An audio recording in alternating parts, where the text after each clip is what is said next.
የሀገር ችግር እኮ ኢግኖር ያደረገ የብልጽግና መንግስት ደጋፊ እኮ ነው ወይ የብልጽግና መንግስት ቀኝ እጅ እኮ ነው። ምክንያቱም እነሱ ይዘው ያሉት አጀንዳ የህዝብ አጀንዳ አይደለም። ስለዚህ ተቀባይነታቸው በህዝብ ዘንድ ይኖራል ብዬ አልገመትም። ምክንያቱም የህዝብ ችግር ዛሬ በአደባባይ ላይ ወጥቷል። ከሰላማዊ እንትን አልፎ ወደ ትጥቅ ትግል ተካሂዷል። ስለዚህ ይሄንን እንግዲህ የመረረ ሁኔታ ህዝቡ በአሁኑ ሰዓት ባለበት ሁኔታ እንደዚህ አይነት የመመካከሪያ አጀንዳዎችን አዘጋጅቻለሁ ብለው እንትን ማለት ምን ለማለት ነው? የሀገሪቱ ህዝቦች ናቸው ለመሆኑ ኢትዮጵያ ሊወክሉ የሚችሉት ህዝቦች ናቸው? I don't think so. የኢትዮጵያ ህዝብ ችግር ደግሞ በአሁኑ ጊዜ በአራት ዓመት ውስጥ አንደርስታንድ ያላደረጉት ምን አይነት ህዝብ ነው? እንግዲህ ምን ሊያመጡት ነው? እንኳን ቅድም እንትን ብያለሁ እንኳን እኛ ገበሬ ራሱ አሁን ቢጠየቅ within second የኢትዮጵያ ችግር ይሄ ነው፣ በዚህ ላይ ብትመካከሩ አገሩ ሊስተካከል ይችላል ብለው መናገር ይችላሉ። እነዚህ ግን 4 ዓመት what is that? እውነት ነው ከውኔት የራቀና ከቀልድ የባሰ ለእልቂት የሚያደርግ ለፍጀት የሚያደርግ አካሄድ ነው። በቃ በኔ ግንዛቤ እና ሄለን ህዝብ ሊረጋጋና አካባቢ ሊረጋጋ አይችልም። የጋምቤላ ብታይ አይ ቲንክ ከሪያሊቲ ጋር የሚዛመድ ጉዳይ አይደለም። ውጪ አንድ ችግር በሚፈጠርበት ጊዜ ሬሳ አምጥቶት ወደ መንግስት መዋቅር ወደ መንግስት እንትን ውስጥ ያመጣል። ሬሳ የሚያጅቡት እነማን ናቸው? ራሱ መከላከያ ራሱ የፌደራል መንግስት ነው ሬሳ አጅቦ ወደ ቤተ መንግስት የሚያመጡት። እዛ ቤተ መንግስት ውስጥ የሚወጣው ቃላቶች ምንድናቸው? አንድነትን በህዝብ መሃል ሊፈጠር የሚችሉ ቃላቶች አይደል። ይሄው ሬሳ ብሉ ሬሳ ገደለው ማይበረሰው አይደለም። ሬሳ ገዳዩ ሄዶ ከመፈለክ ይልቅ ሬሳው አምጥቶት በቀላ በህዝብ መሃል እንዲፈጠር የሚያደርጉት የዝምድና አመለካከት ያላቸው ሰዎች ናቸው። ይሄ በመከላከያ ውስጥ ያሉት ናቸው፣ በፌደራል ፖሊስ ውስጥ ያሉት ናቸው። ምክንያቱም እነሱ ህዝቡ ለሶስት አከፋፍሏል። አሁን አኮቦ የኢትዮጵያ ቦርደር ማለት ጋምቤላ ከተማ ውስጥ ነው። የኢትዮጵያ ቦርደር 300 ኪሎ ሜትር ኦልሬዲ ሄደዋል ለማለት ይቻላል። 18 ኪሎ ሜትር ብቻ ነው የቀረው ከጋምቤላ ግዛት ውስጥ ከኢትዮጵያ ቆርጦ ወደ ሱዳን ለመሄድ 18 ኪሎ ሜትር ከጀብጀቤ ማዶ ጀምሮ እስከ ቡሬ ድረስ ያለው 18 ኪሎ ሜትር ብቻ ነው የቀረው። ያቺን ግዛት እንዳለ እነሱ እንትን ካደረጉት በኋላ አለቀ። ጋምቤላ ማለት ሄደ ማለት ነው። ይሄ የኢትዮጵያ ህዝብ አንደርስታንድ ማድረግ ያስፈልጋል። ጋምቤላ ማለት ካፕታቸው ላይ ተነስተው እንትን እንዲሉት አሁን ወርቅ ያለበት ቦታ የሱ ማይኒንግ ካምፓኒ ያለበት ቦታ የት ነው? አኝዋክ ሰፈር ውስጥ ነው ያለው። ግን እስከዛ ድረስ እዛ ሄዶ ጥቃት ያደረሱት አኝዋኮች አሉ የሉ? እስከዛ ድረስ ግን እንትን የተደረገላቸው አሉ የሉ? አንከባከባቸው they don't mind። አብት የዚህ ማህበረሰብ አብት ነው። ይህ ህዝብ ደግሞ መብታቸው መከበር አለብን። ይህ ህዝብ ደግሞ የሚናገሩት ነገር መስማት መቻል አለብን። እኛ ምንለው ምንድነው? 4 ወረዳዎች ሁሉ ተወሯል። በደቡብ ሱዳን አኮቦ ተወሯል፣ ጂኮ ተወሯል፣ ኢታንግ ተወሯል፣ ጋምቤላ ከተማ ተወሯል። ይሄ ባለበት እንግዲህ ምንድነው የአብይ መንግስት በአኝዋክ ላይ የሚፈልገው? ስለዚህ የኢትዮጵያ ህዝብ እንግዲህ ይሄንን ነገር እንትን አድርጋቸው የአኝዋኮች ትግስት እንትን አድርጋቸው እንትን ከኛ ጎን ብትቆሙ ይሻላል። ምክንያቱም የአብይ መንግስት አይደለም አገር እንደዚህ ምሽት ህዝብ እንደዚህ የሚያከፋፈል እና ይሄ እንግዲህ ቀላል አይደለም። መፍተው እንግዲህ ስር ነቀል ለውጥ ብቻ ነው የሚያስፈልግ እና ጤና ይስጥልኝ የተከበራችሁ የህብር ሬዲዮ ቤተሰቦችና አድማጮች፣ በወቅታዊ ጉዳይ እንድንወያይ እንደወትሮ ሁሉ የኢትዮጵያ ሀገር አድን ንቅናቄ ምክትል ሊቀመንበርና የፖለቲካ ጉዳይ ኃላፊ ከሆነው ኢንጂነር ኦባንግ ኡማንጋ እየተወያየን እንቆያለን። የፕሮግራሙ አዘጋጅ ሀብታሙ አሰፋ ነኝ። እስከ ውይይታችን ፍጻሜ አብራችሁ እንድትቆዩ በአክብሮት ጋብዛለሁ። ጤና ይስጥልኝ ኦባንግ፣ እንደምንሰነበት? እንኳን በድጋሚ ተገናኘን። ደህና አለን መስገን። እንኳን ዛሬ ተገናኘን እንደገና ሀብታሙ፣ በጣም ደስ ብሎኛል። ለዚህ ከልብ አመሰግናለሁ ኦባንግ። እንግዲህ ባለፈው አገራዊ ምክክር ኮሚሽን የሚባለው የአብይ አህመድ እና የአገዛዙ ጉዳይ አስፈጻሚ ተቋም በአገሪቱ ውስጥ የእርስ በርስ ጦርነት ባለበት፣ በርካታ የህሊናና የፖለቲካ እስረኞች ባሉበት፣ ሁሉም ኃይሎች በማይሳተፉበት ሁኔታ በአንድ ገዢው ብልጽግና ፓርቲ ጫማ ስር ያለ ኮሚሽን የአገሪቱን ችግር አይፈታም ብለህ ነበር። ሰሞኑን ደግሞ የብልጽግና ማዕከላዊ ኮሚቴ አገራዊ ምክክር ኮሚሽን የተባለው 4 ዓመት ሙሉ አጀንዳ እየሰበሰብኩ ነው፣ 8 አጀንዳ ላይ ደርሻለሁ፣ በሚቀጥለው ሐምሌ 8 ጉባኤን አደርጋለሁ ብሎ ቀጠሮ በያዘበት ወቅት ብልጽግና ፓርቲ የፌዴራል ስርዓቱን መቀየር የሚያስችል አጀንዳ በማዕከላዊ ኮሚቴው አዳማ ወይም ናዝሬት ላይ ተወያየ የሚል አጀንዳ ለማሽለክ ሞክረዋል። አጀንዳ ለመስጠት ለህዝቡ ሞክረዋልና ይህን ጉዳይ እንዴት ነው እየተከታተልክ ያለው? እንግዲህ እንደምታውቁት እኛ ብዙ ጊዜ ዘግበናል። ምክንያቱ ይሄ የዙሪት ጉዳይ ነው። ምክንያቱ የፖለቲካ ዙሪት ብዙ ጊዜ የሚጨበት ነገር ሲጠፋ በቃ የመጣ እንዳመጣቱ ነው እንትን የሚሆነው እና ይሄንን ግራውንድ ያለው እንትን አይደለም። እነዚህ ራሳቸው አወቃቅራቸው የህዝብ ችግር ማይከል አድርጎ የተወጣጡት የምክክር ኮሚቴዎች አይደሉም። ምክንያቱም እነኚህ ሰዎች አንደኛ መጀመሪያ አዌር መሆን አለባቸው። ሰዎቹ ራሳቸው ለምንድን ነው እኛ ይሄንን ምክክር ብለን ምን ላይ ነው የምንመካክረው? እንኳን እነሱ የተማሩ ሰዎች ይቀሩና ገበሬዎች ራሳቸው አሁን ብጠይቃቸው የኢትዮጵያ ጉዳይ አሁን የኢትዮጵያ ህዝብ ምን ላይ ቢመካከሩ ይሻላል ብሎ ቢጠይቅ እንኳን አጀንዳ ማስያዝ ይችላሉ። እንኳን ሁሉ 4 አመት የፈጀው የ8 አጀንዳ ዳስሳ መቅረት ካርቶ በአንድ ቀን ውስጥ እንደውም ገበሬዎች በአንድ ጊዜ ይሄንን ነገር የኢትዮጵያ ችግር ይሄ ነው ብሎ እንኳን ማስቀመጥ ይችላል። ይሄ በአጀንዳ ቢያዝ የኢትዮጵያ ሁኔታ የኢትዮጵያ ችግር ሊገለጽ ይችላል ብሎ ሊናገሩ ይችላሉ። እነኚህ ግን አይ ቲንክ የዞረባቸውና ምንም የህዝብ ጉዳይ እንኳን ፊሊንግ የህዝብ ጉዳይ እንኳን ምን እንደሆነ ማያውቁት አካላቶች እንደሆኑ ነው እኔ እንደመረዳለ። ስለዚህ በየጊዜው እንግዲህ የአጀንዳ እንትን ማለታቸው ለኢትዮጵያ ህዝብ ትርጉም ያለው ወይም የኢትዮጵያ ጉዳይ ሊፈታ የሚያስችል አካሄድ እንዳልሆነ ነው። አይ ቲንክ ጥሩ ነገር ለነሱ እንደኔ ግምት ቢዳብሉ ይሻላል እንጂ እኛ እንደዚሁ ነን ወይም ተመካክረን አንድ ላይ እንሆናለን ብለን የሚያስቡት ነገር አይ ቲንክ የሚያዋጣቸው አይመስለኝ። ምክንያቱም የኢትዮጵያ ህዝብ አሁን እኮ አጀንዳ ጠፍቶበት ወይም የኢትዮጵያ ህዝብ አጀንዳ ይሄ ሁሉ ጊዜ አይፈጅም። እንኳን ይሄንን እንትን ማለት አይችልም። እንኳን የኢትዮጵያ ሰዎች የሆነን ይቀርና ባዕድ ሀገሮች ወይም የዓለም መንግስታት ብንጠይቃቸው እንኳን ኢትዮጵያ በምን አይነት ጉዳይ ላይ ቢመካከሩ ይሻላል ብሎ ቢናገሩት እነሱ ሰከንድ በሰከንድ አንድ በአንድ አስቀምጦት ነው እንትን የሚያል። እንኳን ይሄንን የመሰለ እንትን እነኚህ በቁመናዎች ናቸው እንጂ ያሉት ለኢትዮጵያ ያላቸው አስተሳሰብ ከአብይ ጋር ምንም የተለየ እንትን የላቸው። ምክንያቱም ዝቅጠት ውስጥ የገቡት ናቸው አንደኛ። ሁለተኛ ደግሞ የኢትዮጵያ ህዝብ ችግር እንደ ችግር ሆኖ ዳስሰው እንትን አድርጎ የሚያደርጉት አካላቶች አሉ እና እነኛ አጀንዳዎችን ዝም ብለው ጊዜ መግደል ካልሆነ በስተቀር ባለፈው እንዳልኩት ከመመካከር ይልቅ ብንከራከር ይሻላል ነው። ምክንያቱም ምን ላይ ነው የምንመካከረው? የኢትዮጵያ ህዝብ በዚህ አጀንዳ ሊታልሉ ወይም እንትን ሊሆኑ አይችሉም። የፈለገ ጊዜ ያዙት እንጂ ትግሉ ወደ ኋላ እንትን ሊያደርጉ የሚያስችል ጉዳይ አይደለም። ትግሉ ደግሞ በዚህ ሊጣለፍ ወይም እንትን ሊል አይችልም። ምክንያቱም የትግሉ አጀንዳ የኢትዮጵያ ህዝብ አጀንዳ ነው። የትግሉ ዓላማ የኢትዮጵያ ህዝብ ዓላማ ነው። ምክንያቱም እነኚህ ሰዎች ለህዝብ ማስባቸው ይቀርና ላለው እንትን ብቻ ነው ምሬት ብቻ ነው የሚወዱት፣ ህዝብ አይወዱት። ለዚህ ነው እንግዲህ አሁን ዲኮሬሽን በየጊዜው አብይ ሁሉም ዲኮሬሽን በየቦታ እንትን የሚያደርግ። የኢትዮጵያ ህዝብ ችግር ያንን ነው። the same things እነኚህ ሰዎች ደግሞ የኢትዮጵያ ችግር የዛሬ እነኚህ 8 አጀንዳዎች ናቸው።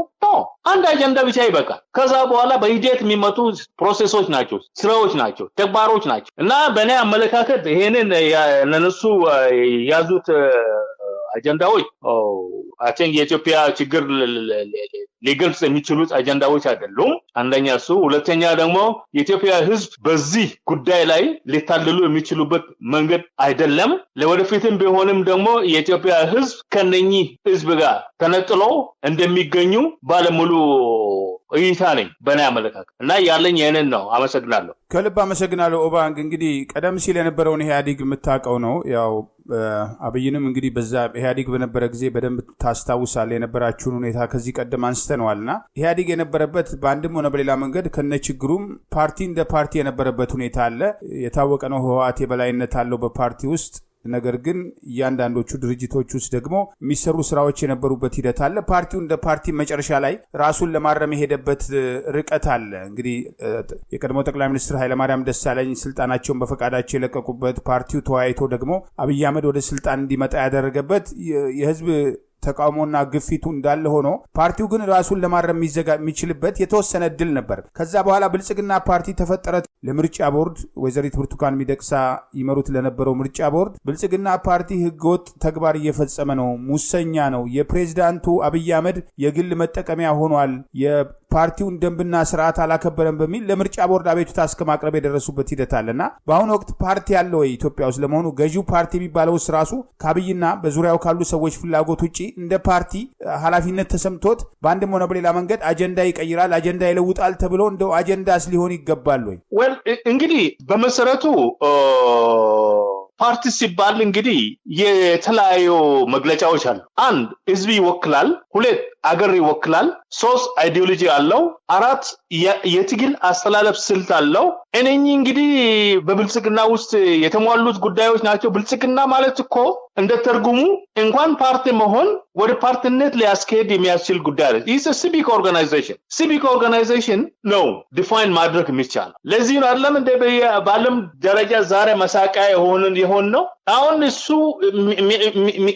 የሚያከናውናቸው ተግባሮች በሙሉ የፓርቲ ወይም የፓርቲ ፕሮግራም እና የፓርቲ ስራዎችን አይደሉም። ምክንያቱም ፓርቲው ብልጽግና ባለው መመዘኛዎቹ በፓርቲ ሊፈረድ የሚችል ድርጅት አይደል። ኢዝ ሲቪክ ኦርጋናይዜሽን። አሁን የሚያከናውናቸው ተግባራቶች በሙሉ ብናያቸው ከህዝብ ነጥሎ የህዝብ የፖለቲካ ጉዳይ የማይሰማው፣ የፖለቲካ ጉዳይ ሲመጣ ወደ ጦርነት የሚያስገባ፣ በፖለቲካ መድረክ ማከናወን የሚገባቸው ጉዳዮችን ማከናወን የማይችል ድርጅት ነው። ከስያሜው ራሱ እናም ከኢትዮጵያ እንደ ኢትዮጵያ አይነት ብልጽግና ነው ብለህ ብትል እንኳን ይሄ ራሱ አይ ዶንት ኖ በእኔ አመለካከት ኢትዮጵያ በእርዳታ የምትተዳደር መንግስት ነው። ካሉ መንግስታት ውስጥ ከአፍሪካ መንግስታት ውስጥ የኢትዮጵያ በጀት አብዛኛው በዲጎማ ከውጪ የሚገኝ በጣም ከፍተኛ ነው። ስለዚህ ኢትዮጵያ ብልጽግና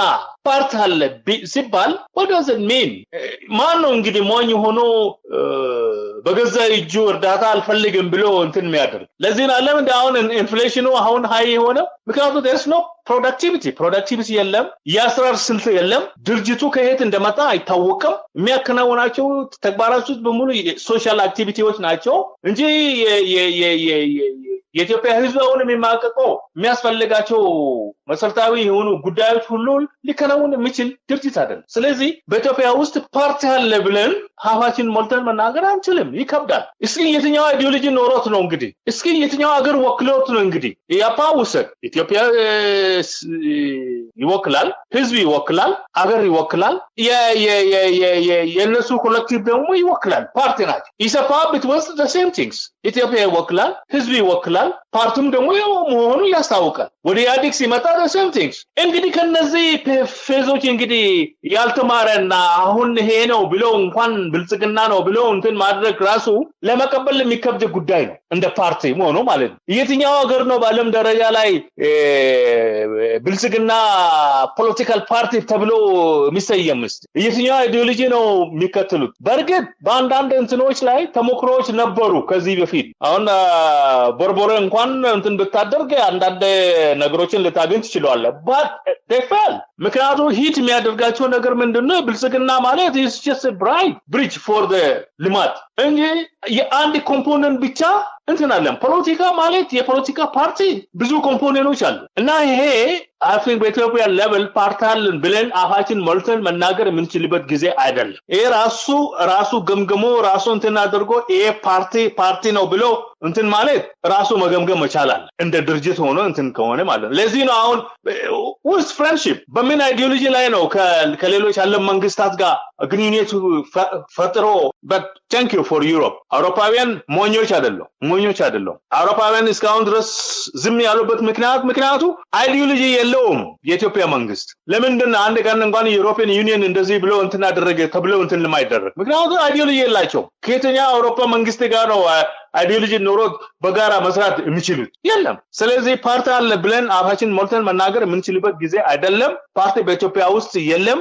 ለወደፊት ፓርቲ እንዲኖር የሚያስፈልገው የኢትዮጵያ ህዝብ በአንድነት ተባብሮ ፓርቲን አገር ሊወክል ህዝብን ሊወክል ትግል ዓላማ ያለው ፓርቲ መመስረት መቻል አለባቸው ብዬ ነው የሚገመተው። ታንኪዩ አመሰግናለሁ። ከልብ አመሰግናለሁ ባንክ። ሌላው እንግዲህ በተለይ ከዚህ ቀደም አንስተነዋል። ሀገራዊ ምክክር የሚባለው እንግዲህ የእርስ በርስ ጦርነት ባለበት ጠመንጃ የታጠቀውም ጠመንጃ እንደታጠቀ በፖለቲካ ሀሳባቸው በሰላማዊ መንገድ ሀሳባቸውን በመግለጻቸው በርካታ የታሰሩ የህሊናና የፖለቲካ እስረኞች ባሉበት ሂደት ውስጥ ከማን ጋር ነው ሀገራዊ ምክክር የሚደረገው የሚለውን ወደ ጎን በመግፋት እንግዲህ በችኮላ የተቋቋመ ሀገራዊ ምክክር ኮሚሽን 4 ዓመት ሙሉ አጀንዳ እየሰበሰብኩ ነው በሚል በሚቀጥለው ወር እንግዲህ ጉባኤ ያደርጋል ተብሏል እና ይሄ ጉባኤ በህግ ፊት ተቀባይነት ይኖረዋል ወይ? እንደ የኢትዮጵያን የፖለቲካ ችግር ለመፍታት የሚደረግ ሀገራዊ ምክክር ኮሚሽን አይደለም የሚለው በተደጋጋሚ ተቃውሞ ይቀርባል። ነገር ግን ኮሚሽኑ ዛሬም የገዢው ብልጽግና ፓርቲ እንግዲህ የተደመረ ኮሚሽን ይሉታል፣ አንዳንዶች ራሱ የብልጽግና ክንፍ ይሉታል።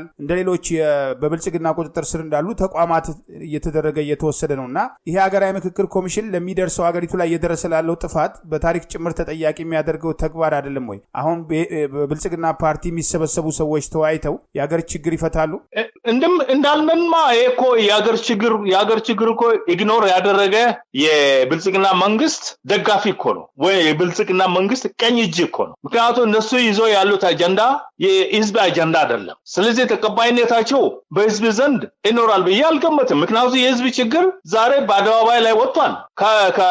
ከሰላማዊ እንትን አልፎ ወደ ትጥቅ ትግል ተካሂዷል። ስለዚህ ይሄንን እንግዲህ የመረረ ሁኔታ ህዝቡ በአሁኑ ሰዓት ባለበት ሁኔታ እንደዚህ አይነት የመመካከሪያ አጀንዳዎችን አዘጋጅቻለሁ ብሎ እንትን ማለት ምን ለማለት ነው? የሀገሪቱ ህዝቦች ናቸው ለመሆኑ ኢትዮጵያ ሊወክሉ የሚችሉት ህዝቦች ናቸው? I don't think so. የኢትዮጵያ ህዝብ ችግር ደግሞ በአሁኑ ጊዜ በ4 ዓመት ውስጥ አንደርስታንድ ያላደረጉት ምን አይነት ህዝብ ነው? እንግዲህ ምን ሊያመጡት ነው? እንኳን ቅድም እንትን ብያለሁ፣ እንኳን እኛ ገበሬ ራሱ አሁን ቢጠየቅ within second የኢትዮጵያ ችግር ይሄ ነው፣ በዚህ ላይ ብትመካከሩ አገሩ ሊስተካከል ይችላል ብለው መናገር ይችላሉ። እነዚህ ግን 4 ዓመት what is that? እውነት ነው ከእውነት የራቀና ከቀልድ የባሰ ለእልቂት የሚያደርግ ለፍጀት የሚያደርግ አካሄድ ነው በቃ በኔ ግንዛቤ። እና ይሄንን የምክክር ኮሚሽን ተቀባይነቱ በህዝብ ዘንድ ህዝቡ ዝምታው አሁን የተበቀው እንትን ስለሌለው ነው። ነገ እኮ ፈራጅ ነው እሱ ከብልጽግና ጋር አንድ ላይ ነው ህዝብ የሚፋረድባቸው። እንወክላለን ብሎ እንትን ያሉት ነገ ተጠያቂዎች ናቸው። ምክንያቱም የኢትዮጵያ ህዝብ እያታለሉ ወይም በኢትዮጵያ ህዝብ ላይ እየተጫወቱ የሚገኙት አካላቶች ናቸው። 4 ዓመት 7 ዓመት ሙሉ እየተታለልን እያለን እንደ ለማኞች ከለማኞች በላይ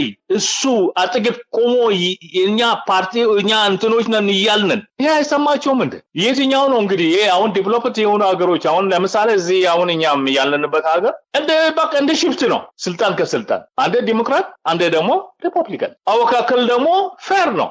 ችግር ሊያመጣ የሚችል ጉዳይ አይደለም። ይሄ ግን በማታለል ላይ የተመሰረተ ነገ አዲስ ነገር ይመጣል እየተባለ እስከ መቼ ነው ስንቀበር ነው በመቃብራችን ላይ ውክልና የሚያስቀምጠው? እንደዚህ አይነት ጫፍ ላይ የወጣ ቀልድ አሁን አድማሱ ሰፍተው ወደ ምክክር ኮሚሽን ገብቷል። ስለዚህ የኢትዮጵያ ህዝብ በዚህ እንትን የሚታለሉ አይደለም።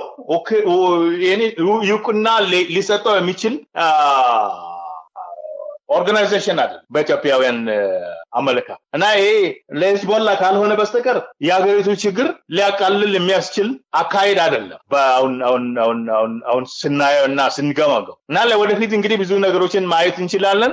አሁን እኛ በመገማመት ላይ የተመሰረቱትን ጉዳዮችን እናደርግ እንጂ እናስቀደም እንጂ ነገ እኮ you will see ስለዚህ ብልጥ የሆነ ሰው ራሱ ካሁኑ ከዚህ ራሱን አዌር አድርጎ ወይም ዲስታንስ አድርጎ እንትን ቢያደርግ is fine። ዝም ብለህ እንደ ክርና መርፌ ከመሆን ክርና መርፌ ሲጣሉ ምን አይነት ችግር እንደሚመጣ እናውቃለን አለ ልብስ እንትን ይላል that will be happen። ስለዚህ እኔን እንግዲህ ያው ለስሞላ ካልሆነ በስተቀር ወይም ጊዜ ለመግዛት ካልሆነ በስተቀር ለኢትዮጵያ ህዝብ ይጠቅማል ብዬ አልገመትም። ለወደፊትም ሊሆን የሚችል ጉዳይ አይደለም። የኢትዮጵያ ህዝብ ደግሞ በዚህ ሊታልሉ አይችሉም እና ለወደፊት ብዙ ነገሮችን መናገር ወይም ማየት እንችላለን ብዬ ነው የሚገመተው። ታንክ ዩ። ከልብ አመሰግናለሁ። ኦባንግ እንግዲህ በተለይ የኢትዮጵያ ሀገር አድን ንቅናቄ የምክትል ሊቀመንበርና የፖለቲካ ጉዳይ ኃላፊ ነህ። በፖለቲካ ውስጥ እንግዲህ ረዘም ያለ ጊዜ ቆይተሃልና አሁን አንዱ ሀገራዊ ምክክር ኮሚሽን ውስጥ አብይ አህመድ እንግዲህ ፕሬዚዳንታዊ ስርዓትና ራሱን ፕሬዚዳንት ለማድረግ እየሄደበት ያለው ርቀት አለ። በሌላ በኩል ከዚህ ቀደም በነበረው ህግ መሰረት ገዢው ፓርቲ ካሸነፈ ጠቅላይ ሚኒስትሩን ይሰይማል። እሱ በበላይነት በተቆጣጠረው ፓርላማ ጠቅላይ ሚኒስትር ይሆናል። ገደብ የስልጣን ገደብ አልነበረምና አሁን እየሰራው ያለውት የስልጣን ገደብ የሚያበጅ ምክክር ነው የሚል አዲስ ቀልድ መጥቷልና አብይ አህመድ እንግዲህ የዛሬ 8 ዓመት የቀድሞ ኦሮሚያ ክልል ካቢኔ አባል ዶክተር ሚልኬሳ ሚዳጋን ቤተመንግስት ጠርቶ እኔ ስልጣን ፊት የምትቆሙ ከሆነ በቢላዋ ጭምር ቆራርጣችኋለሁ ብሎ ያልጠበቀው ድንጋጤ እንደደረሰበት ዶክተር ሚልኬሳ ምስክርነት ይሰጠበታል። ስልጣን ወይም ሞት ነው፣ ከዚህ ቤተመንግስት ውስጥ ካልሞትኩ በስተቀር አልወጣም ያለበት ሂደት አለና አሁን አዲስ ቤተመንግስት እያሰራ ስልጣኑን ለመቀጠል እያሰበ ባለበት ሂደት ውስጥ የሱን ስልጣን የሚገድብ ነው ይሄ በዚህ ምክክር ኮሚሽን የሚወጣው አጀንዳ አንዱ የሱን የፕሬዝዳንቱን ስልጣን የሚገድብ ነው የሚለው ቀልድ ያዋጣል ወይ? ባለው ተጨባጭ ሁኔታ ውስጥ ከአብይ ፍላጎት ውጭ የሚደረግ እንቅስቃሴ ያለ ወይ ማለት ነው? I think ሁሉም ነገር እኮ ስርዓተ ደንቡ አለው። አሁን በፓርቲ ሌቭል የሚወሰኑት የሀገሪቱን ህዝብ ወይም የሀገሪቱን የስልጣን ሁኔታ ሊወክል አይችልም። ምክንያቱም በስርዓቱ መሰረት መሆን ያለበት ነው። ግን ኢትዮጵያ ውስጥ ወይም የሱ መንግስት ህግ የሚለው ነገር ስለማይታወቅና የህግ ምንነት ህግ እንደ ራስ ንብረት ተቆጥሮ የሚታይበት ሀገር በመሆኑ እንደፈለጉት ማድረግ ይችላል። ወራስ ግን ወደ ስርዓተ መስረታ ብንሄድ ህገ መንግስቱ ነው። ህገ መንግስቱ ተቀይሯል ወይ ነው። ምክንያቱም አንድ ሰው የሀገሪቱ ፕሬዚዳንት ሆኖ ለመመረጥ ፕሬዚደንሻል ኤሌክሽን ኢንዶር ማድረግ ያስፈልጋል። ፕሬዚደንሻል ኤሌክሽን ባልተደረገበት ህገ መንግስቱ ደግሞ በስርዓቱ ባልተቀየረበት ወይም ባልተሻሻለበት መሻሻል ብቻ አይደለም አንዳንድ አንቀጾች እኮ አሉ የህዝብ አስተያየትን የሚፈልጉ። ምክንያቱም የፓርላሜንታሪ ኤሌክሽን ማለት ከህዝብ ወጥቶ ወደ ኮሌክቲቭ የመጣ የስልጣን ድልድል ነው። ህዝብ ይመርጣሉ፣ ኢንድራሲዎች ሆኖ ወደ ፓርላማ ይገባሉ። ፓርላማው ሲቀመጡ አብላጫ ድምጽ ያለው ፓርቲ ቁጭ ብለው ኢከለ አገሩ ቢመራ ይሻላል ብለው ሊሰይሙ ይችላል። ከዛ በጠቅላይ ሚኒስትርነትን ሰው ሊያስቀምጡ ይችላሉ። ሌላ ደግሞ በወክልና ሊያስቀምጡ ይችላሉ። ወራስ ግን የሀገሪቱ ፕሬዚዳንት የሚመረጠው በህዝብ ነው። አከንሰ አብይ ነገ ስልጣን ላይ ቢወጣ የጋምቤላ ህዝብ አልመረጠም ብዬ መናገር ይችላል። የአዲስ አበባ ህዝብ አልመረጠም፣ የአማራ ህዝብ አልመረጠም፣ ፕሬዚዳንት እንዲሆን አልመረጠም። እንግዲህ ይህንን በህጉ መሰረት እንዴት ተደርጎ ነው ይህንን ተግባር ላይ እንትን ማድረግ የሚችል? በዚህ ዘመን ደግሞ ማንን ነው የምታታልለው? ምክንያቱም በእንትኑ መሰረት እያንዳንዱ የሀገሪቱን ዜጋ የመመረጥ መብት አለው ፕሬዚዳንት። እስኪ የት አካባቢ ሆኖ ነው ተመርጦ ወደ ፕሬዚዳንትነትን እንትን ሊሆን የቻለው? ቀላል ነው። ምክንያቱም በኢትዮጵያ ውስጥ ያለው ህግ የህግ የበላይነት እሱ ስለሆነ እንደፈለገው ማድረግ ይችላል። ግን በህጉና በእንትኑ መሰረት is not fair። ህዝቡ ነገ በየትኛው አንቀጽ ነው ተነስቶ ድምፁን በሱ ላይ ሊያነሳ የሚችለው? ምክንያቱም የክልሉ እንትኖች ብናይ አብለጫ ወይም አምኔታ በጎደለ ቁጥር ህዝብ የመረጣቸውን ከስልጣን ላይ አንስቶት በቦታቸው ሰው ማስተካት ይችላል። አሁን ለምሳሌ ይህ ሰውየው የኢትዮጵያ ህዝብ አልመረጠም። እስካልመረጠ ጊዜ ድረስ የኢትዮጵያ ህዝብ ነገ ምን አይነት ስልጣን ኖሮት ነው እሱ ከስልጣን ላይ ማንሳት የሚችሉት? ምክንያቱም ስርዓቱ አልተመረጠም። በገዛ ፍቃዱ ነው እንትን ሊሆን የቻለው። በህጉና በደንቡ መሰረት ቢሆን ኖሮ መጀመሪያው ህገ መንግስቱ ማሻሻል ነበረ። ህገ መንግስቱ ከተሻሻለ በኋላና ህገ መንግስቱ እንትን ከሆነ በኋላ ወደ ምርጫ ይካሄዳል፣ ፕሬዚደንሻል ኤሌክሽን። ምክንያቱም በዓለም ላይ ያለው የምርጫ ሁኔታዎች ሁለት ብቻ ናቸው፣ ፓርላሜንታሪ እና ፕሬዚደንሻል ነው። አሁን ማዘባረቁ I don't know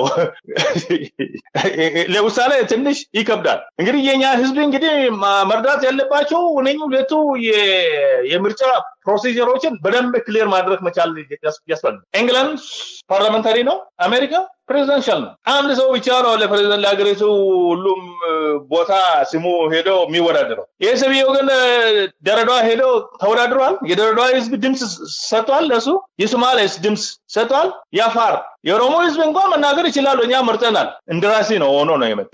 ነገ ፕሬዚዳንት ሲሆን እንግዲህ እንዴት አድርጎ ነው እንግዲህ የኢትዮጵያ ህዝብ ሊቀበል የሚችለው? በጉልበት ካልሆነ በስተቀር በህግ ስርዓቱ ወይም በህግ መንግስቱ መሰረት ሊሆን የሚችል ጉዳይ። ህግ መንግስቱ ደግሞ እንዳለ አዲስ ህግ መንግስት ፓርላሜንታሪ ነው ፕሬዚደንሻል ኤሌክሽን ህግ መንግስት ዲፋይን ሊያደርጉ የሚችሉ አንቀጾች ሁሉ ተዘርዝሮ ለህዝብ ቀርቦ ህዝብ አይቶ አንደርስታንድ አድርጎ አምኖ አጸድቆ ነው ወደ ተግባር መሄድ የሚችለው። ይሄው ባልተደረገበት እንዴት ተደርጎ ነው እንግዲህ የኢትዮጵያ ህዝብ በዚህ ሊታልል የሚችለው? አይሰማችሁም? ነገ እኮ እነኚህ ሰዎች ከስልጣን ላይ ሲወርዱ እኮ በጣም ሼምፉል የሆነ መንገድ የተከተሉት መሆናቸው የሚገልጽ ጉዳይ ነው። ምክንያቱም ለህግ ተገዢ አይደለም። አንደኛ የህግ ምንነት የሚያውቁት አይመስሉ። ያደግ ራሱ እንደዛ ሆኖ አጨመልቆ ወይም ህዝብ አታለው ህዝብ እንትን አድርጎ ያደረገበት ጊዜ የለም። እኔ በኔ ግምት እንግዲህ ይሄንን ለሙከራ ካልሆነ በስተቀር አይ ቲንክ ተቀባይነቱ በኢትዮጵያ ህዝብ እንትን ያለ አይመስለኝም። ስለዚህ የኢትዮጵያ ህዝብ አዌር ነው። ምርጫ ትላንትና የተደረገው ፓርላሜንታሪ ኤሌክሽን ነው። አሁን ደግሞ ዳይቨርስ አድርጎ ወደ ፕሬዚደንሻል አደርጋለሁ ብሎ ማሰቡ ምንም እንትን የለውም። ትርጉም የለውም። ምንም ያመጣው ለውጥ የለውም። ደግሞ እሱ ነው ትላንትና የነበረው፣ ዛሬ እሱ ነው መሆን ያለበት። ግን እኔ እዚህ ቦታ ያለው ለኢትዮጵያ ህዝብ ይሄን ነገር በግልጽ እንገራቸው።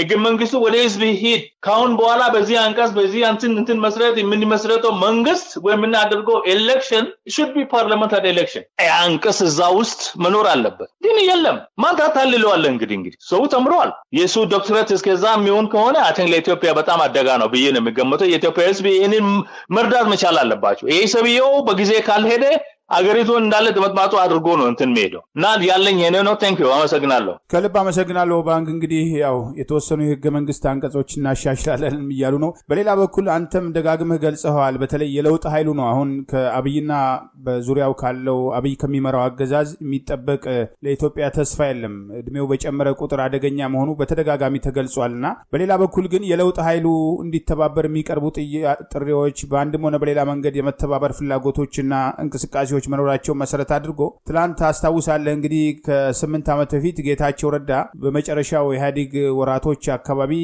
እሳትና ጭድ በማለት የኦሮሞና የአማራ ህዝብ ሊተባበር አይችልም፣ ቄሮና ፋኖ ተባብሮ ትርጉም ያለው ውጤት ሊያመጣ አይችልም በማለት በአገዛዙ መገናኛ ብዙሃን ይፎክር ነበርና አሁን ደግሞ በተረኝነት ያው ለስርዓቱ ከተገረዱት መካከል የቀድሞ እንግዲህ ያንተም የፖለቲካ አጋር የነበሩት ዶክተር ብርሃኑ ነጋ ሰሞኑን በአገዛዙ መገናኛ ብዙሃን ላይ እሳት ዘይትና ውሃ ናቸው እያሉ ነው። እንግዲህ የትግራይ ኃይሎች ከአማራ ኃይሎች ጋር፣ የኦሮሞ ኃይሎች ከአማራ ኃይሎች ጋር ሊነጋገሩ ሊወያዩ አብረው ሊሆኑ የሚችሉበት እድል የለም፣ ሀገሪቱን ለመበታተን ነው የሚል ቅስቀሳ ያገዛዙ ካድሬዎች የሚሉትን እንግዲህ ያንኑ ለማስቀጠል እየሞከሩ ያለበት ሂደት አለ። ባለፉት 8 ዓመታት እንግዲህ የኢትዮጵያ ህዝብን ክደው ለአገዛዙ ከተለጠፉ ከተገረዱ መካከል ናቸውና እንዴት አየው ይሄን አስተያየት? የለውጥ ኃይሎች ይተባበሩ ትላላችሁ እናንተ፣ በሌላ በኩል ደግሞ እነዚህ እሳትና ጭድ የሚለው ትርክት አሁንም ዘይትና ውሃ እየተባለ እየመጣ ነው።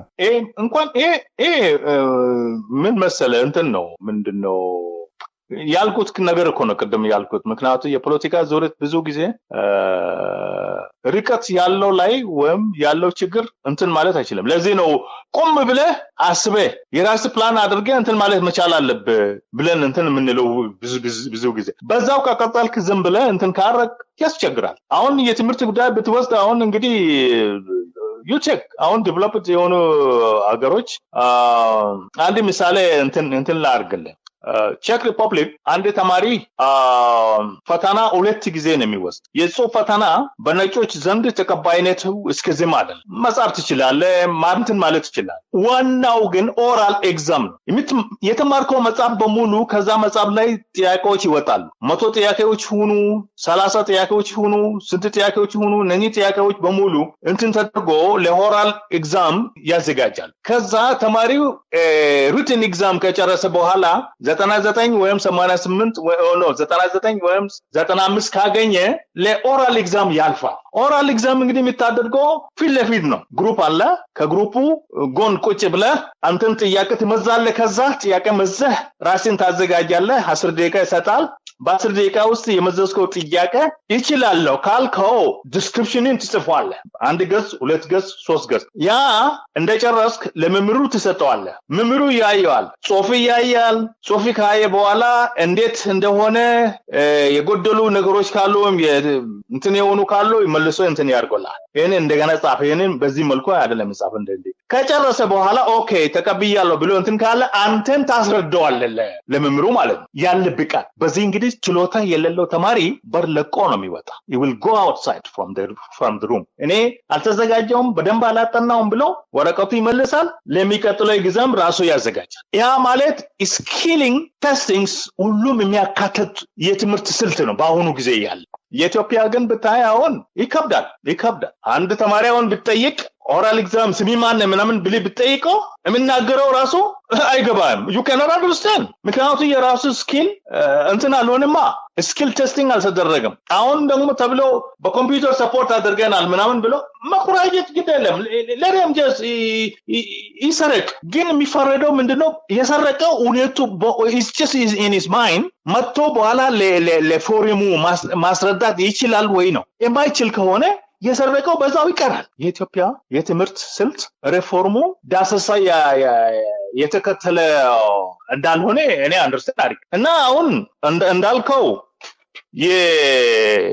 የኢትዮጵያ ህዝብ የማይተባበሩበት ምክንያት የለም። ምክንያቱም አሁን the same problem ነው አሁን እነሱ ክሬት ያደረጉ እንኳን እንትን ቀርቶ አሁን በራሱ ሰራዊት ውስጥ ምን አይነት ችግር እንዳለ ከምናያቸው ምልክቶችን ማስረዳት ይቻላል። እንትን ማለት ይቻላል። እና የኢትዮጵያ ህዝብ አሁኑ ሰዓት ያለው የለውጥ ፍላጎት በዚህ በርካሽ ንግግር ልትመዝነው አትችል። አሳብ ካለ ማለት ነው። አዙረት ውስጥ ካልገባ ግን ከገባ በይመስላል ብለህ እንትን ማለት ይችላል። ምክንያቱም የኢትዮጵያ ህዝብ 7 ዓመት ሙሉ በትዕግስት ያቢበር ሲያንቋቁ ለውጥ የሚያስፈልገው ሪፎርም እንደዚህ መሆን አለበት ብሎ እንትን ሲያደርግ የነበረ ህዝብ ሌቦችን አቅፎ እስከ ዛሬ ድረስ ያደረገው ሁሉ የኢትዮጵያ ህዝብ ያውቃል። ምክንያቱም ያ ለውጥ ዲፋይን የሚደረገው በኒፖቲዝም ነው። ይሄ በዘረኝነት ላይ የተመሰረተ የለውጥ አካሄድ ነው እንጂ የስትራክቸራል ለውጥ አይደለም። የመዋቅራዊ ለውጥ አይደለም። መዋቅራዊ ለውጥ ቢሆን ኖሮ ኢህአዴጎች የነበሩት ትግሬዎች ብቻ ናቸው። እኔ እኮ ትግሬዎች ጥሩ ናቸው ብዬ አይደለም እኮ ሁሉም ጥሩ ናቸው ብዬ አይደለም። ግን እነሱ ብቻ ናቸው የኢትዮጵያ እንትን ውስጥ ያበላሹት እና ባዱላ ተጠያቂ ሊሆኑ አይችሉም ወይ ነው? ወደ ደቡብ ሲሄድ እዛ ጫፍ ላይ የወጡትን ተጠያቂ ሊሆኑ አይችሉም ወይ ነው? ያ ነው መዋቅራዊ ለውጥ ምንለው። ኢህአዴግ ሲገባ ያደረገው የመዋቅራዊ ለውጥ እንዴት እንደነበረ ሁላችንም የምናውቀው ጉዳይ ነው። የደርግ እንዳለ አፈራርሶ ነው እንትና ከነ ኃላፊዎቻቸው ዛሬ ቢላ ቤት ሰርቶ ወይም የኢትዮጵያ ህዝብ ገንዘብ ዘርፎ ቢላ ሰርቶ ቢላ ቤት ሰርቶ በተንደለቀቀ ኖሮ የሚኖሩ ትላንት ዜሮ ከዳ ቤተሰብ የመጡት ዛሬ ባለጸጋ ሆኖ ማስቀጠል ማለት ይሄ ዘረኝነት አይደለም፣ የዘረኝነት ለውጥ ነው። ስለዚህ ይሄ የኢትዮጵያ ህዝብ ያላቸው ብሶት በዚህ ነው ለማለት ይከብዳል። ምክንያቱም እያዩት ናቸው። የወገናዊነት አሰራር አሁንም ተንሰራፎ ወደ ቦታዎቹ ሄዷል። እንደ ጋምቤላ ብንወስድ ትልቁ ችግር ይሄንን ነው። ሌቦቹ ናቸው ስልጣን ላይ ያስቀመጣቸው፣ ስልጣን ላይ ያቆያቸው፣ የህዝብ ንብረት የዘረፉት ናቸው። ይሄ ነው ለህዝብ እንሰራለን ብለን ምን ነው? እኔ እኮ ትላንትና ዳካ ሆንኩኝ ዛሬ ሀብታም መሆኔ ሎተሪ ካልደረሰኝ በስተቀርና በራሴ ላብ ምን ካላገኝ እግዚአብሔር አንድ ቀን ይወቅሰኛል። ወራስ ኢትዮጵያ በአቢ መንግስት በአሁኑ ሰዓት በኢህአዴግ ጊዜ ሲሰርቁት የነበሩት ነው አንከበክቦ እስከዚህ ሁሉ ያደረሳቸው። ለዚህ ነው። ስለዚህ የኢትዮጵያ ህዝብ የማይተባበርበት ምክንያት አይኖርም። ይሄ ቅዠት አይ ቲንክ ወንድሞቼ በኋላ ይቆጨናል ብሎ እንትን ባያደርጉት ራሳቸው ከዚህ እንትን ቢያደርጉት አይ ቲንክ ኢዝ ቤተር። የኢትዮጵያ ህዝብ ተናዷል። ጌታቸው ረዳ ነው ፎርጌት ሂም። እሱ አጀንዳ ያለው ሰው አይደለም። አጀንዳ ያለው ሰው አለ ምን እንደሚፈልግማ አይታወቅም ምክንያቱም ትላንትና ጠላቱ የነበረ ዛሬ ወዳጁ ሲሆን የትላንትና ወዳጁ ደግሞ ዛሬ ጠላቱ ሲሆን ለእነኚህ ነገሮች ላይ ለምን እንትን እንደሆኑ ክሊር የሆነ ነገር የተናገረ ነገር የለም ስለዚህ is opportunity የቲፒኤልኤፍ እንትን ስልጣን ሲይዝ ከዛ ስልጣን ላይ ሲነሳ ያ የተጧጧፈ የዘረኝነት ጉዳይ መሆኑ ራሱ መግለጽ ሲችል ዝም አለ ወደ አብይ ተዳበለ ከአብይ ጋር ሆኑ ዛሬ እንግዲህ አብይ ኦኬ እንደዛ ምን ሆነ ከሆነ ዋይ ለምንድነው የህዝብ እንትን የምናደርገው ትላንትና እንትን የሆነን ሰዎች ያለ ምክንያት ነው ሪዝነብል የሆኑ ሰዎች አይደሉም እነኚህ ሰዎች ሪዝነብል የሆኑ ሰዎች ቢሆኑ ኖሮና ለህዝብ ያላቸው እንትን ቢሆኑ ኦኬ ዋላ ኮር ፖይንታቸው ምንድናቸው አሁን እንግዲህ ትላንትና ምን ሲናገሩ ነበር አሁን ደግሞ ምን ተፈጥሮ ነው ወይ ምን አይነት ቼንጅ መጥቶ ነው አሁን ያው የኛ ጎል መጥቷልና ይሄንን ነው ስንፈልግ የነበረው ብሎ እንትን የሚናገሩት ነገር አለ አሁን ማንተባተብ ካልሆነ በስተቀር ስለዚህ የዛሬ መናገራቸው ነገ ይቆጫቸዋል ብዬ ነው የሚገመተው ስለዚህ ያለኝ ይሄንን ነው አመሰግናለሁ ከልብ አመሰግናለሁ ባንክ ሌላው እንግዲህ በተለይ ትላንትም በዜና ዘግበነው ነበር ጋምቤላ ውስጥ ያለው ውጥረት ከጊዜ ወደ ጊዜ እየተካረረ የሄደበትና ሰላማዊ ሰዎች እንደዘበት በአገዛዙ ስልጣን አስጠባቂ ሰራዊት አባላት የሚገደሉበት ሁኔታ ዛሬም ቀጥሏልና በጋምቤላ ያለው ተጨባጭ ሁኔታ ምንድነው ይሄ ስርዓት የሚፈልገው እንግዲህ ድንበር መጠበቅ ያለበት መከላከያ ድንበር እየጠበቀ አይደለም የደቡብ ሱዳን ታጣቂዎች በተደጋጋሚ የሚያደርሱት ጥቃት አለ የደቡብ ሱዳን ስደተኞች መሳሪያ ታጥቀው ጋምቤላ ከተማ የሰው ህይወት ሲያጠፉ ሲዘዋወሩ በነጻነት ሁሉ ዞር ብሎ የማያየው መከላከያ በተቃራኒው ደግሞ የአኝዋ ብሔር ተወላጆችን ኢትዮጵያን ጋምቤላ ክልል ነዋሪዎችን የጥቃት ኢላማ የሚያደርጉበት እንቅስቃሴ አለና አሁን በተጨባጭ ያሉት ሁኔታዎች ምን ይመስላሉ ቴንክ ዩ ይሄ በጣም አስፈላጊ የሆነ ጉዳይና ቆም ብለን ማየት የሚያስፈልግ ጉዳይ ነው ምክንያቱም ጋምቤላ ምንጃብቦ ሁኔታ ግምቱ ይሄንን ነው ብዬ እንትን ሊለው አልችልም ምክንያቱም ነገ የሚመጣው ችግር ቀላል ችግር አይደለም ግን ምንድነው ነው በግልጽ ነገሮችን ብናስቀምጥ I think it's fine ባለፈው ጊዜ ነግሯለሁ ጋምቤላ ውስጥ 3 የተለያዩት አካላቶች አሉ ወደ መንግስት መዋቅር ሲከሄድ ደግሞ ይሄ በማህበረሰቡ ውስጥ ያለው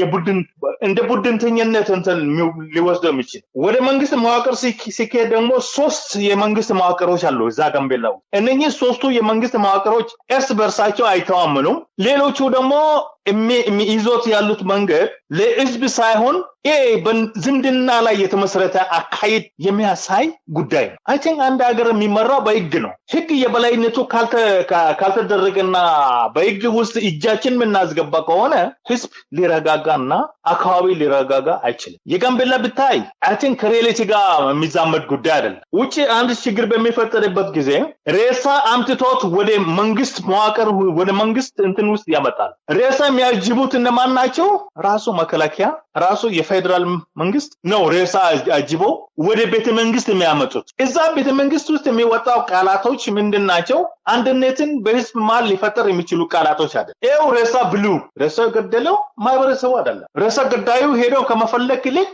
ሬሳው አምጥቶት በቀላ በህዝብ ማል እንዲፈጠር የሚያደርጉት የዝምድና አመለካከት ያላቸው ሰዎች ናቸው ይሄ በመከላከያ ውስጥ ያሉት ናቸው በፌደራል ፖሊስ ውስጥ ያሉት ናቸው ምክንያቱም እነሱ ህዝቡ ለሶስ አከፋፍሏል ከሌላ አካባቢ በሰላም አሁን የጋምቤላ ታሪክ ሌሎቹ ነባር የሆኑ ሰዎችን መጠየቅ ይቻላል እንኳን እርስ በርስ መተያየት አንድ ቀን እንኳን ድሮ የኢትዮጵያ ህዝብን የጋምቤላ ህዝብ ከደገኞች ጋር ተጣልተው አያውቁም አሁን ግን ይሄንን አጀንዳ አመጡት እነሱ ደግሞ ከመከላከያና ከፌደራል ፖሊስ የሚመጡት ደግሞ የሚያዩት ህግ ሳይሆን ከለር ነው የሚያዩት ይሄ በግልጽ ማውጣት ያስፈልጋል ነገሩ ለማቃለል ከተፈለገ ማለት ለምሳሌ ከትላንት በስቲያ በኢታንግ መስመር ላይ የተገደለው ሬሳ አምጥቶት ወደ ቤተ መንግስት አመጡት ህዝብ እንዲነሱና እርስ በርስ እንዲጋጩ የሚያደርገው ማን ነው ፌደራል የሚያደርገው ማን ነው መከላከያ ነው ይሄ ነው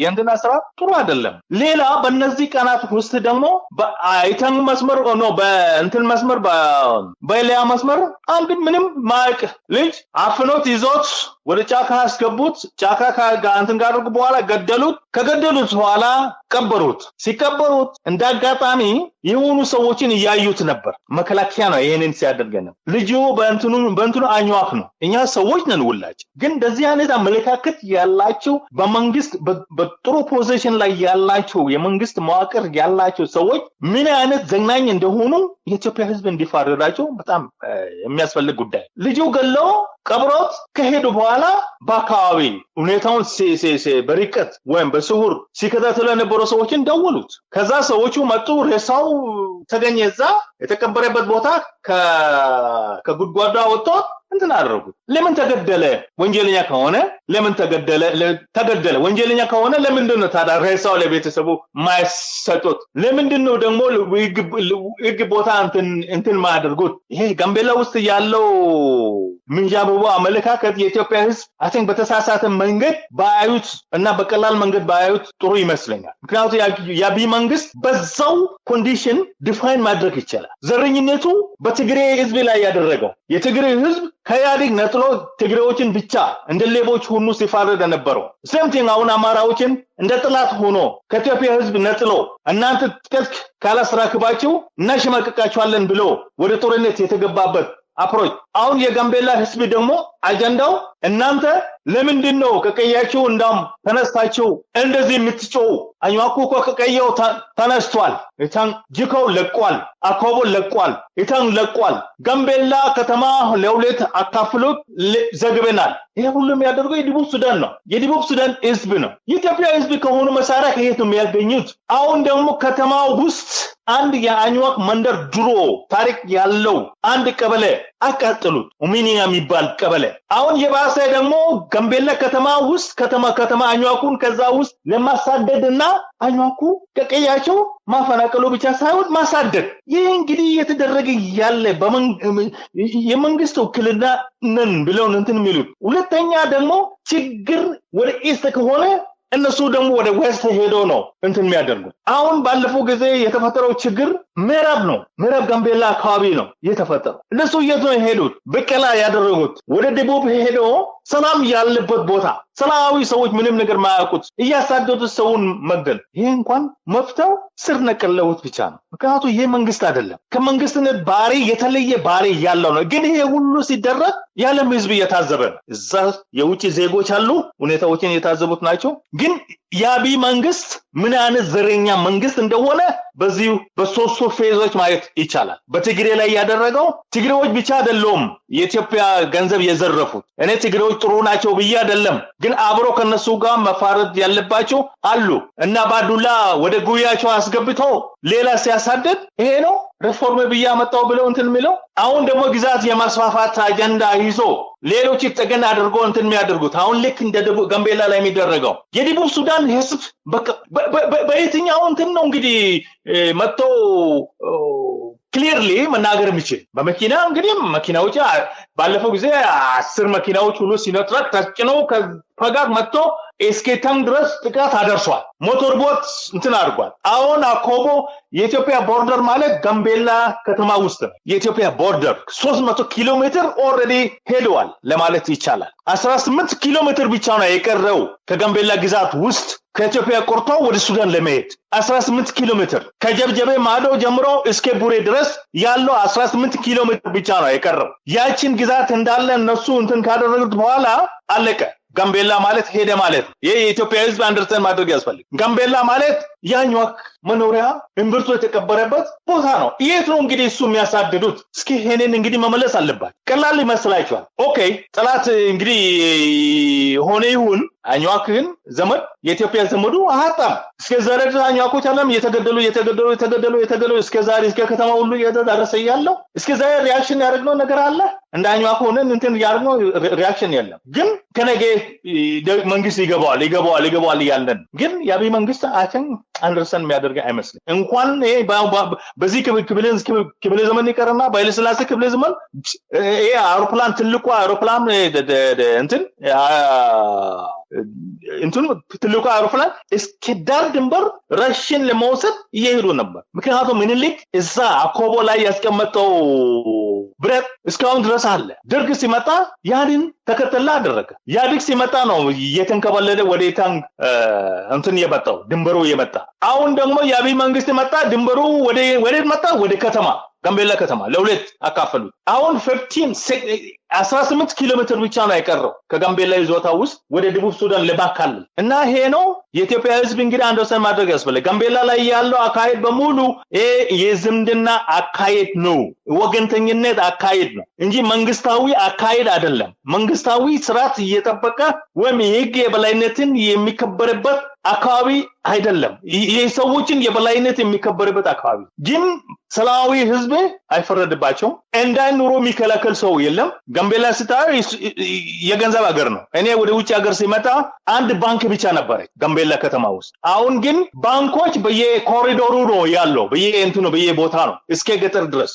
ማለት ጋምቤላ በተፈጥሮ እንትን ሳይደረግለት ሀብት ያላት ለሀገሪቱ ሊጠቀም የሚችል ሀገር ነው። እዚህ አሜሪካ አሁን ብናይ አሁን ኔቲቭ ኢንዲያንስ የሚባሉት ገንዘብ የላቸው፣ መንግስት ግን ያንከባክባቸዋል። ጋምቤላ ሀብት ያለው አብዛኛው ያለው አኝዋክ ያለበት ቦታ ነው። ግን አኝዋኮች እየተንከባከቡ አይደሉም፣ የተሳደሩት ናቸው። ከሀብታቸው ላይ ተነስተው እንትን እንዲሉት አሁን ወርቅ ያለበት ቦታ የሱ ማይኒንግ ካምፓኒ ያለበት ቦታ የት ነው? አኝዋክ ሰፈር ውስጥ ነው ያለው። ግን እስከዛ ድረስ እዛ የሄዶ ጥቃት ያደረሱት አኝዋኮች አሉ የለው? እስከዛ ድረስ ግን እንትን የተደረገላቸው አሉ የሉም? አንከባከባቸው። they don't mind። ሀብት የዚህ ማህበረሰብ ሀብት ነው። ይህ ህዝብ ደግሞ መብታቸው መከበር አለብን። ይህ ህዝብ ደግሞ የሚናገሩት ነገር መስማት መቻል አለብን። እኛ የምንለው ምንድነው?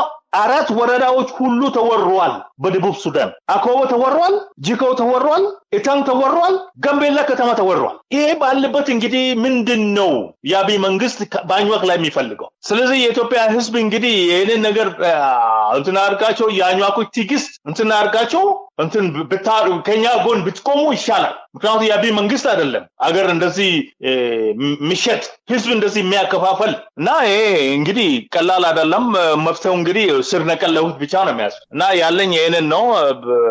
ብዙ ተናግሬያለሁ።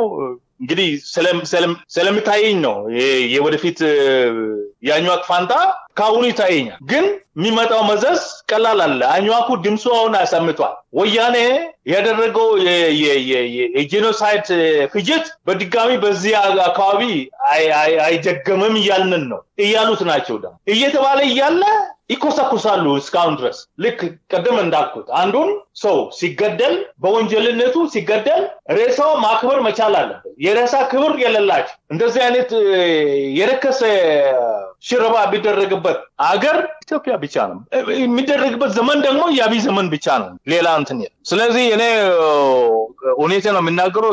ጠባብ አይደለሁም፣ ዘረኛ አይደለሁም። የኢትዮጵያ ህዝብ በሰላም ኖሮ እንዳሁኑ ልክ አቦቦ ላይ እንደሚያደርጉት ሁሉ አቦቦ አሁን ኒው አዲስ ወረዳ አሁን ሊመስረት ነው። እስከ 3 ሚሊዮን አሁን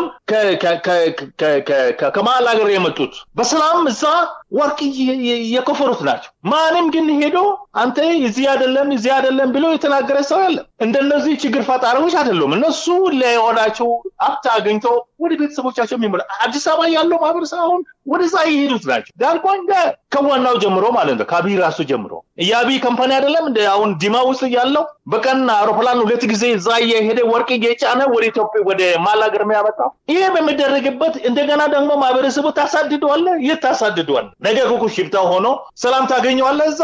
do you think that አሁን አሳደደ አባረ ምን አድርጌ ነገ ተናዶ እንትን ቢሆንስ ሰላም ይገኛል እዛ? ይሄ ወርቅ ደግሞ እንትን ይደረጋል። ስለዚህ ጥንቃቄ ቢያደርግ ይሻላል፣ ወይም ስልጣኑ ቢለቅ ይሻላል። ለኢትዮጵያ ህዝብ ለዛ ሀገር ለኢትዮጵያ ህዝብ የሚያስቡ ህዝቦችን በቦታ እንዲያስቀምጡ ማድረግ ያስፈልጋል። እንደነሱ አይነት አይደለም። ስለዚህ በእኔ እይታ የኢትዮጵያ ህዝብ በዚህ ቁጭት ተሰምቶ ትግሉ ማጣጣ መቻላል። ምክንያቱም እኛ የምንፈልገው አሁን ሰምቶ ወደፊት የሚሄድ ሳይሆን ሰምቶ የህዝብን ችግር ነው ብሎ እንትን ማድረግ የሚፈልግ አካል ነው። እኛ የምንፈልገው እና ይሄንን ነው ለማለት የሚፈልገው። ቴንክ ዩ። እንግዲህ ብዙ ተናግሬያለሁ ሀብቴ። ቴንክ ዩ። ከልብ አመሰግናለሁ። የጋምቤላ ጉዳይ እንግዲህ ቀደም ሲል ህወሓት የፌዴራል መንግስቱን በበላይነት ይመራ በነበረበት ኢህአዴግ በሚባለው መዋቅር በ1993 እንግዲህ በአኝዋክ ብሔር ተወላጆች ላይ በአገዛዙ ስልጣን አስጠባቂ ሰራዊት የተፈጸመው ጭፍጨፋ ይታወሳል። ያ ተመልሶ እንግዲህ አሁን የቁጥር ጉዳይ ካልሆነ በስተቀር ባለፉት 8 ዓመታት እየተፈጸሙ ያሉ ድርጊቶችም ያንኑ ሪከርድ ለመስበር ይመስላልና ይሄ ትኩረት ሊያገኝ ይገባል። ሌላው ደግሞ እንግዲህ ለዳሩ ካልተጨነቅን መሀሉ ዳር ይሆናል ይባላል። ዛሬ ኢትዮጵያ ውስጥ በተጨባጭ እየታየ ያለው ይሄ ነው። የአገር ዳር ድንበር እንዲጠበቅ የሚሆን ካልሆነ በስተቀር አገሪቱ እየፈረሰች መሀል አገርም ወደ መበታተን የሚሄድበት አደጋ እየተፈጠረ ያለበት ሂደት አለ። ይሄ ደግሞ እየተደረገ ያለው ከደቡብ ሱዳን ጋር በተለያየ ጊዜ ወታደራዊ ስምምነት አድርገናል። የተለያዩ ነገሮች ይደረጋል። እንደ ፓርቲ የኦሮሞ ብልጽግና ፓርቲ በሌላ በኩል ጋምቤላን ለመቆጣጠር ያላቸው ፍላጎት የሚታወቅ ነው። እስከ ቤንሻንጉል የሚያደርጉት እንቅስቃሴና የጋምቤላ ጉዳይ ወደፊትም በስፋት የምንወያይበትና ያሉት ተጨባጭ ሁኔታዎች ሌላውም ህዝብ ተገንዝቦ አብሮ ድምፁን የሚያሰማበት ነው። አልፎ አልፎ በእርግጥ ያሉት ችግሮችን ለማሳየት ይሞክራል። ግን ትኩረት ሰጥቶ ያለውን ሁኔታ መከታተል የሚያስፈልግበት ይመስለኛልና ከልብ አመሰግናለሁ። ኦባንግ ኡማን የኢትዮጵያ ሀገር አድን ንቅናቄ ምክትል ሊቀመንበርና የፖለቲካ ጉዳይ ኃላፊ።